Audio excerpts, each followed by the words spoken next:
For 3,000 years, the galaxy obeyed one law without question, and on a silent winter night, humans shattered it with nothing but light, memory, and a forbidden word, Christmas. The alien law that forbade Christmas was older than most stars still burning in the Orion Drift, a law written not in symbols or sound but in enforced silence, and every species that joined the Concorde learned it before they learned faster-than-light navigation, before they were allowed to name their children among the stars, because the law was simple in wording yet catastrophic in consequence. No civilization shall ritualize hope through collective remembrance, for shared emotional resonance. Destabilizes cosmic order, and for millennia the law worked, because the civilizations that rose before humanity had learned through tragedy that when too many minds synchronized around love, grief, sacrifice, and renewal, something ancient and powerful responded from the dark substrate of reality, something the ancients had named only as the echo, a phenomenon that fed not on energy but on matter, but on meaning, amplifying it until it bent probability, collapsed empires, and rewrote causality.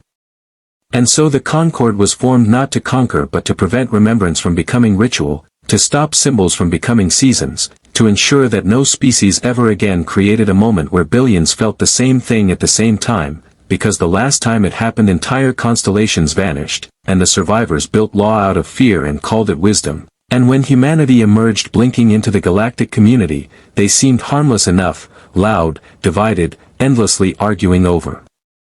borders and beliefs, emotionally volatile yet unfocused, and the Concorde observers assumed that such a fractured species could never achieve synchronized resonance, so they welcomed humans under strict cultural compliance protocols, and for decades humans complied, or at least appeared to, dismantling visible rituals, secularizing celebrations, translating holidays into private observances stripped of collective timing, but what the Concorde failed to understand was that humans had never treated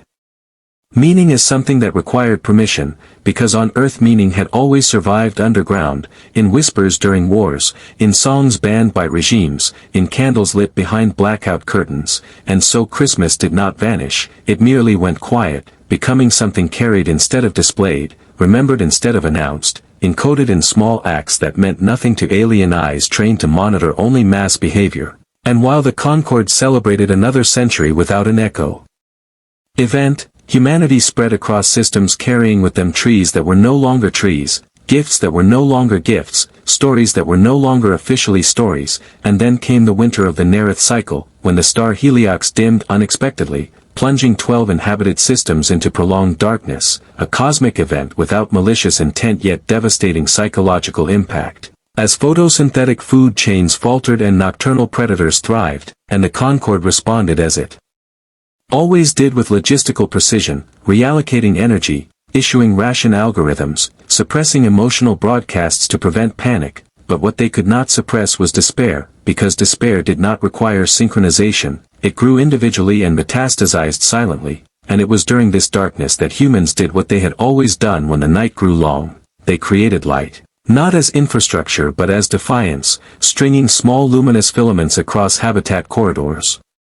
Not connected to any central grid, powered by personal cells, flickering unevenly, and when questioned by Concorde enforcement drones the humans said it was merely to improve morale, a vague term the Concorde tolerated in limited doses, but morale was not what spread was memory, because a child born on a mining ring around Nerith 4 asked an elder why the lights mattered, and the elder told a story that began not with religion or doctrine but with cold nights and kindness, with a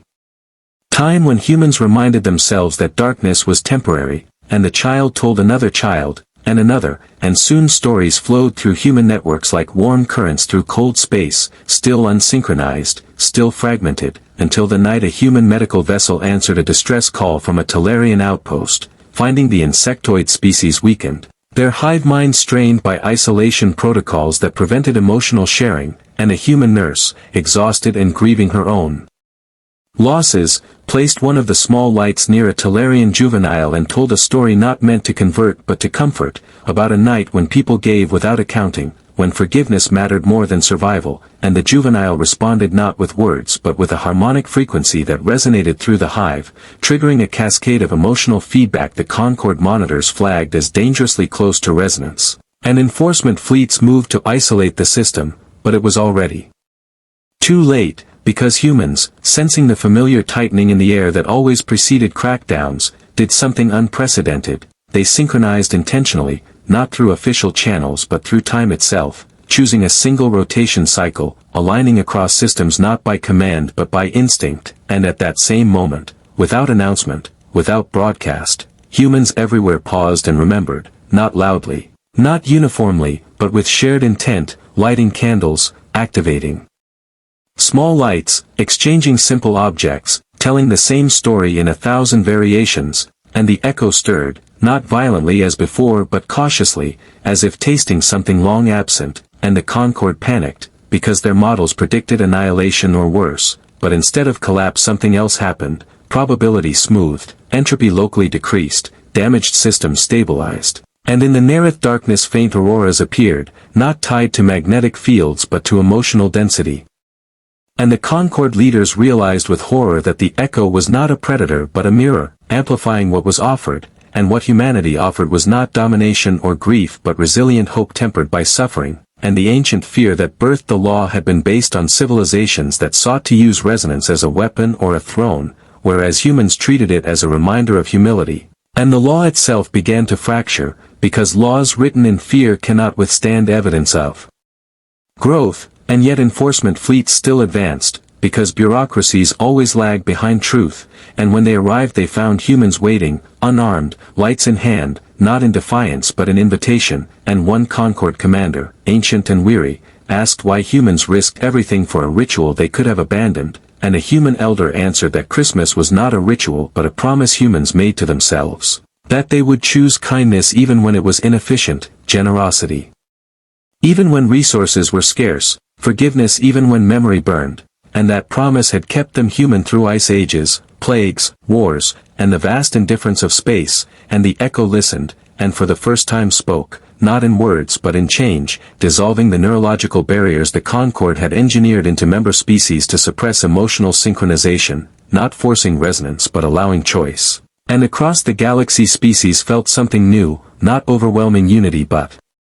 the possibility of shared meaning without annihilation, and the alien law that forbade Christmas dissolved not in rebellion but in irrelevance, because laws exist to prevent harm, and Christmas, as humanity practiced it, had become proof that remembrance could heal rather than destroy, and the Concord amended its charter, not to mandate celebration but to permit it, to trust civilizations to grow beyond the mistakes of their ancestors, and every cycle thereafter, during the longest night of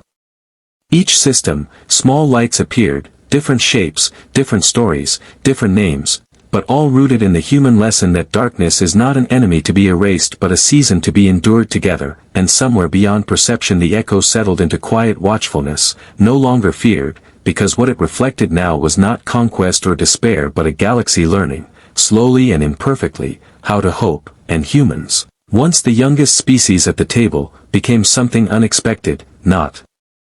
rulers, not saviors, but teachers, reminding the stars that the most dangerous thing they ever carried into the void was not weapons or engines, but the stubborn decision to believe that even forbidden light was worth sharing.